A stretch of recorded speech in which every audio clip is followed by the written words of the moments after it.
Bienvenue à toutes et à tous, ravi de vous retrouver, c'est Rick et très heureux d'être avec vous pour la vidéo hebdomadaire, la vidéo sur laquelle on revient sur ma semaine de trading, notamment de scalping, sur la partie Top Step, Challenge, 150 000 $. Donc si tu découvres la chaîne, sache qu'actuellement effectivement je suis en Challenge partie 1, Step 1, comme tu peux le voir juste ici, où est ma souris, elle est là, et tu vas pouvoir suivre tout au long, il y a déjà plusieurs épisodes sur ces vidéos, tu peux revenir en arrière et aller regarder tout le début du challenge. L'objectif c'est de te faire vivre chaque semaine l'avancée justement de ce challenge. Donc tu sais tout, je montre tout, mes résultats, que ce soit en gain, en perte, il n'y a pas de mystère, je te montre pas que les trades qui fonctionnent, je te montre aussi ceux qui perdent. Et d'ailleurs c'est tout l'objectif de cette vidéo. Tu verras qu'on va d'abord faire le bilan sur la semaine en termes de résultats, de prise de décision, combien de trades on a fait, win rate, etc. Ensuite je vais te présenter le pire trade que j'ai fait, car oui, toutes les semaines il y a un trade qui est plus ou moins bon. Alors parfois il y a des semaines où j'ai pas forcément de mauvais trades, comme parfois il n'y a pas forcément de très très bons trades, ça fait aussi partie du jeu, c'est un petit peu ce que le marché aussi peut me donner. Cette semaine tu vas voir, c'est assez complet. J'ai un trade vraiment horrible à te montrer en termes de prise de décision et un autre à l'inverse vraiment excellent. L'objectif c'est que tu puisses te dire finalement quelqu'un qui trade tous les jours, lui aussi il peut faire des erreurs, et d'ailleurs que les erreurs, faut les éviter bien évidemment, mais en tout cas les trades perdants ça fait partie du trading. Même si tu prends 100% de bonnes décisions, tu auras des trades perdants, ça fait partie du jeu. Je te rappelle qu'on trade au niveau des statistiques et l'objectif c'est de se positionner au plus près des statistiques qui nous donnent un maximum de gains. Donc par exemple tu as un setup, tu as une stratégie, tu sais que ça marche 75% du temps, bien évidemment ça ne veut pas dire que tu vas gagner à tous les coups. Il y a 25% du temps où tu ne vas pas gagner, et ça si tu n'arrives pas à te le mettre en tête, ça va être très compliqué. En revanche, si tu reproduis, plus tu reproduiras ce scénario, plus tu reproduiras statistiquement, plus tu auras un gros échantillon de trades. Donc si tu le fais sur 100 fois, 1000 fois, 1 million de fois, plus tu auras de chances de te rapprocher des 75%. Et donc c'est tout ça qu'on entend derrière le long terme. C'est plus tu vas reproduire ce type de scénario, plus tu sais que tu vas gagner sur le long terme, parce que la variance va diminuer, et donc tu vas te rapprocher de l'objectif de la statistique théorique. Donc c'est vraiment ça qu'il faut que tu gardes en tête. Donc au niveau du bilan rapidement, comme tu peux le voir, on s'était arrêté ici le 23 novembre, donc la semaine passée c'était le mercredi. Pourquoi? Parce que le jeudi et vendredi, si tu n'avais pas suivi, c'était Thanksgiving, donc je ne trade pas quand les marchés américains sont pas ouverts, ou alors tout simplement quand il n'y a pas les volumes, c'était le cas. Donc voilà, je trade uniquement quand il y a des volumes pour être avoir plus de chances de réussite finalement sur le sens des mouvements. Et donc on a fini la semaine à 156 014, donc tu vois, 155 276. On démarre, on finit à 156 014, un petit peu de gain, 750 $, c'est toujours ça de prix. On crache pas dessus bien évidemment, donc plutôt intéressant. Voilà, on a fait une semaine globalement correcte, et tu vas voir, finalement il n'y a pas grand chose. Parfois tu vois, il suffit juste d'un bon trade. Tu vois, on a démarré le 28 novembre, ici on a fait 2, 3, 4, 5 trades, et on a fait un BE, un stop loss, un take profit, un stop loss, un stop loss. Donc en fait j'ai fait 5 trades, ce qui est relativement peu. En moyenne ça fait un par jour. D'ailleurs je suis assez surpris de ce que je te raconte. 1, 2, 3, 4. Oui, c'est ça, parce que mercredi j'ai pas tradé, donc je me disais tiens, il y a un loup. Ou c'est jeudi que j'ai pu trader. C'est jeudi, pardon, que j'ai pas fait de trade. Ce n'est pas que j'ai pas tradé, c'est tout simplement que j'ai pas vu d'opportunité. Donc je n'ai toujours tout simplement pas pris de trade. Donc tu vois, 5 trades finalement sur 5 jours, ça fait un trade par jour. Donc comme quoi il n'y a pas besoin de faire des centaines de trades pour dégager de l'argent et être rentable. Ça c'est vrai pour le scalping, c'est tout aussi vrai pour le swing trading et l'intraday. Arrêtez de vouloir trader quand il n'y a rien à faire. Il faut prendre des opportunités au moment où elles se présentent. D'ailleurs, j'ai fait une erreur lundi qui était un petit peu justement l'impatience de vouloir trader, parce que jeudi et vendredi, j'avais pas pris de trade, je vous l'ai dit, c'était Thanksgiving, et je pense que c'est un peu ce qui m'a piégé, et donc j'ai fait une très très grosse erreur qui m'a coûté tout simplement 308 $, puisque l'autre c'est un break-even. Et si tu enlèves cette grosse erreur, parce que ces deux pertes là, c'est des pertes tout à fait dans la stratégie, donc aucun problème à les accepter, mais tu vois, j'enlève cette erreur, je finis à 1000 $, c'est pas la même chose, c'est clairement pas la même chose. 1000 $, c'est quasiment 1% de plus. Donc voilà, soyons très très vigilants. Pas 1000 $ de plus, parce que c'est 300 $ de plus, donc ça aurait fait 1000 $. Mais bref, on voit que les mauvaises décisions peuvent engendrer des conséquences relativement mauvaises, voire dramatiques. Bon, pour le coup, moi j'avais un risque maîtrisé, je vais revenir dessus. Mais voilà, à éviter bien évidemment, et toujours rester dans un esprit dans ses plans de trading, ni plus ni moins. Trader quand on a des signaux et non pas pour l'envie de trader. C'est un peu ce qui m'a coûté ici ce stop loss. Ensuite, tout simplement, on a eu une très belle session. Je vais revenir dessus mardi. Très très joli signal, très joli take profit. 29 minutes, 1833 $, donc très très heureux. Et puis après, des trades plus ou moins en réussite. Pour le coup, pas tellement. Mais des trades vraiment dans la stratégie, donc très très content. Donc voilà, tu vois, grosso modo, hein, un take profit pour, sur 5 trades, ça fait 20% comment dire, de win rate, 20% de win rate, et on sort gagnant dans la semaine. Donc tu vois bien que le plus important, eh bien, c'est pas de gagner un maximum de trades, de pas faire un maximum de trades, mais bien d'avoir des trades qui sont beaucoup plus gagnants que tes pertes. Et tout ça, ça fait partie du money management. J'ai fait une vidéo à ce sujet. Si tu vois pas de quoi je parle, je t'invite à aller sur ma chaîne YouTube également. Tu tapes money management Riquet, tu vas tomber dessus, et n'hésite pas à en profiter parce que c'est vraiment, je pense, un des piliers du trading tout simplement. On se retrouve tout de suite sur les graphiques pour parler du pire trade de la semaine.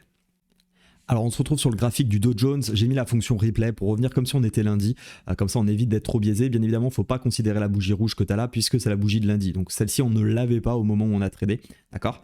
Donc qu'est-ce qu'on avait observé rapidement lundi? On était plus ou moins en tendance haussière sur le moyen long terme, donc c'est vrai qu'on est plutôt envie d'acheter comme ça. Maintenant bien évidemment on ne se ferme pas des opportunités de vente si jamais il y a des signaux plus court terme qui nous disent bon bah finalement il y a peut-être un potentiel retournement, sachant qu'on était pile poil et bien sur cette zone de support, enfin d'ancienne résistance, donc qui devient support parce qu'on a cassé. Encore une fois, c'est jeudi et vendredi, il n'y avait pas réellement de volume, donc je reste très très méfiant, notamment au regard de la tête des bougies, sur cette réelle cassure. Donc j'étais quand même vigilant, mais j'avais quand même envie de chercher des achats. Pourquoi? Parce qu'en 4 heures, on était vraiment haussier. On avait un petit gap également qui s'est créé à l'ouverture, et puis par contre en 1 heure, et c'est là où je pense que j'ai complètement loupé, enfin où j'ai pas été très bon, notamment sur le signal que j'ai voulu prendre, où j'ai surinterprété le marché, il faut être très clair, c'est que les moyennes étaient complètement plates. Donc à partir du moment où les moyennes sont complètement plates, on a à peu près autant de chances d'aller au-dessus ou en dessous. Et en réalité, ce qu'il aurait fallu faire, c'était attendre soit qu'on casse ce niveau pour trouver des shorts, soit tout simplement qu'on repasse au-dessus de ce niveau pour chercher des longues. Et je me suis un petit peu précipité par l'envie de trader, je pense. Mais bon, ça fait partie des erreurs, on est là pour analyser. Donc là, j'avais tracé mon OPR, mon fameux OPR qui n'a pas réellement de sens également lorsqu'on est complètement à plat, mais ça n'empêche que je le trace parce que je trouve que c'est toujours un indicateur plus ou moins intéressant. On avait ici en plus une petite zone, voilà, une sorte de petit W. Maintenant, j'aime pas trop appeler ça un W parce qu'il n'y a pas réellement de tendance baissière. Enfin, légère, mais voilà, peu importe, pas grand chose ceci dit à signaler, et c'est un peu ce qui m'a piégé, c'est que finalement il n'y avait pas grand chose de très très intéressant dans ce marché, et j'ai quand même essayé de faire des choses alors que bon, bah, c'était pas génial. Donc en 1 minute j'ai pris un signal vraiment tout pourri. En fait c'est même pas un signal à vrai dire, c'est une surinterprétation. Je vais t'expliquer ce que j'ai fait. J'étais là, ça faisait 1 heure que j'étais devant les graphiques, je pense que c'est vraiment l'envie de trader qui m'a pris, et c'était tout simplement affreux. Qu'est-ce que j'ai fait? J'ai considéré tout simplement qu'on était dans une tendance haussière ici en 1 minute. Bref, c'est vraiment nul ce que j'ai fait. Parce qu'on avait validé ce niveau ici, tu vois, qui bloquait à ce niveau-là. Bref, c'est un niveau très très faible. Encore une fois, je suis vraiment pas content de ce que j'ai fait. Tout simplement comme si on serait appuyé sur ce niveau, qu'on faisait un appui ici grâce à ce doji là, que tu vois ici, ce doji.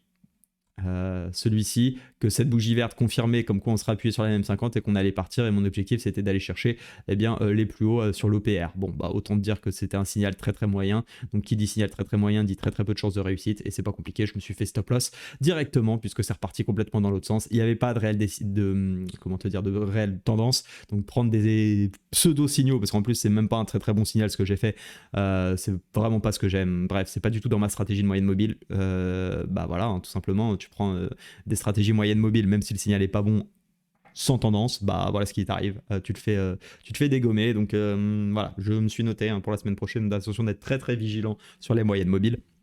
Parce que très honnêtement, c'était vraiment un trade que j'aurais complètement pu éviter. Et d'ailleurs, je m'en suis aperçu tout de suite que c'était un trade tout pourri. Je l'ai mis dans le canal Telegram. D'ailleurs, rejoins le canal Telegram si ce n'est pas déjà le cas. Sache que je fais un débrief de toutes mes sessions de scalping. Tu as tout en fin de journée sur est-ce que j'ai gagné, j'ai perdu, est-ce que je suis content ou pas de mes prises de décision. En réalité, le résultat, on s'en fout toujours un petit peu, comme je dis. Le plus important, c'est de prendre des bonnes décisions. Plus tu prendras de bonnes décisions, plus tu gagneras d'argent. Ça, c'est automatique. Même si tu peux enchaîner 2 semaines en perte, et ça a été mon cas au tout début, je te rappelle que j'ai raté un premier challenge alors que j'étais quasiment content de toutes mes décisions. Aujourd'hui, voilà, sur le long terme, finalement, ça se lisse, comme je te l'expliquais au départ. La variance est bien évidemment diminuée, et tu finis par retrouver des résultats bien de plus en adéquation avec ce à quoi tu t'attendais. Donc n'hésite pas à venir sur le canal Telegram, profiter de tous mes débriefs. Je te rappelle que tous les jours également, je fais des quotidiennes avant les émissions de scalping qui va t'expliquer mon plan pour la journée. Donc, bien évidemment, tu n'as pas mes signaux parce que les signaux, ils ont lieu pendant la session. Mais en tout cas, tu peux savoir à peu près ce à quoi je m'attends à faire.